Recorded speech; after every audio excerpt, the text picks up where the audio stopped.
My name is Darius Gregory. I am a supply chain management major. This is my third year here at Michigan State, and I am African American. My hair's I guess it's kind of curly. Don't really know. I think it's called like a 4C, 3C, something like that. I just don't know the exact dimension.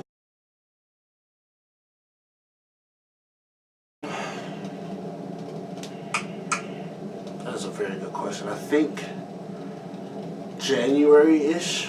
I think what it is I just missed a haircut, and then I got a lineup, and then I really liked the way it looked. Actually, it was December. It was right after Christmas, because I had literally missed a haircut, and then I forgot. Like, I just was like, I'm just gonna get a lineup, and then I'm like, all right, cool. And then I just hadn't got a cut since then, and I would just go back and get lineups and get faded out and whatever. But I liked the way it looked, so I just kept going with it.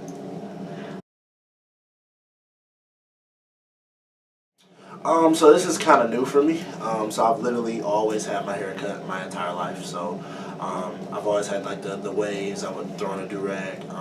But one of the things that kind of encouraged me to do it was kind of looking around at some of the women, which is kind of ironic, looking at some of the women who decided that they didn't want to do the straight hair anymore. And that kind of encouraged me to want to try something different, because like all my peers that are men typically either have this weird fro or they'll have the waves. So for me, I wanted to do something that I had never done before, but that I can kind of identify with growing my hair out. So I really don't know, because I started off with like a fro, and then I went to the barber to get like a little higher taper, just because I thought it would look cool, and then he like went too high. So it was just like, all right, now I have like kind of like a fro hump, and I didn't want that. But then I started to like it. So after that, every time I went back, I just got the same thing. So yeah, it's kind of reverse.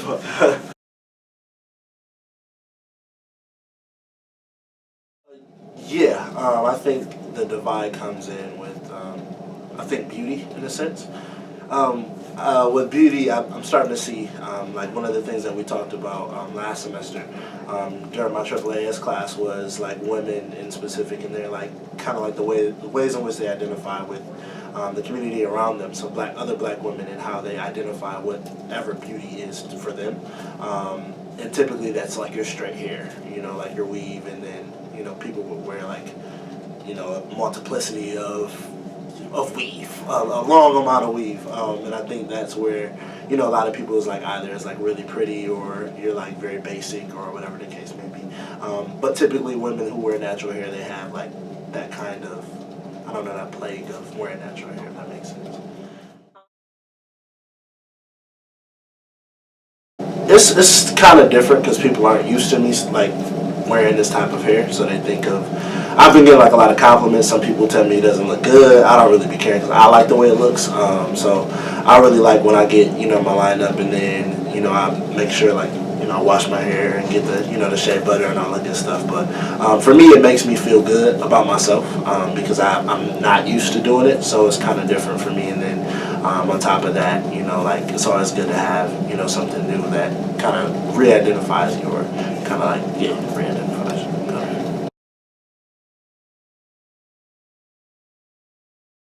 Can I touch it? So like I work at a credit union, and I have like a sit-down job, but I work with all like white women, older white women. So the first thing that they want to know is, what are you doing with your hair, one, and two, can I touch it? So that's what I've been getting like a lot of, specifically with white people. So shea butter, Cantu. Sometimes I use like it's like African olive oil or something, like not olive oil, but it's something with oil in it. But I use mostly like shea butter.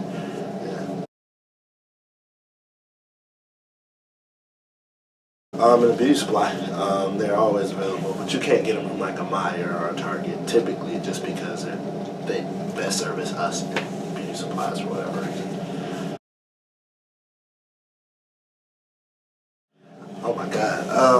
So I actually talked about this today in my class. So feminism to me it's all about like women's like empowerment, women's like movement throughout their experiences in life.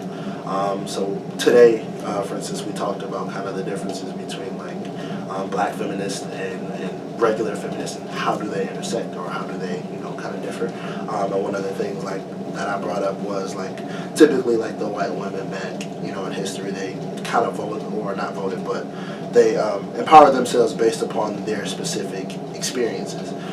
Whereas black women, they were left out of that feminist movement just because of them being black women and them being lower class citizens. So with that, black women had found their own way in which to, I guess, identify what feminism meant for them. So it's not necessarily completely independent of men, but it's kind of like the joint of the two. So both just being a woman and then being a woman with experiences with other people as well.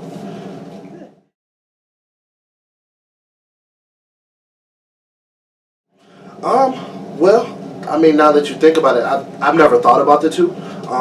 But if you really think about like a lot of like your scholars that are consider themselves to be black feminists, typically they have natural hair. Not all, but typically they do, just because they identify with being a black woman, and they really like love what they do, you know what I mean, and how they represent for themselves. So I think it's a really good topic to kind of look into for black women in specific, just because you do see black feminists more than likely having natural hair. And I've never thought about that. That's interesting.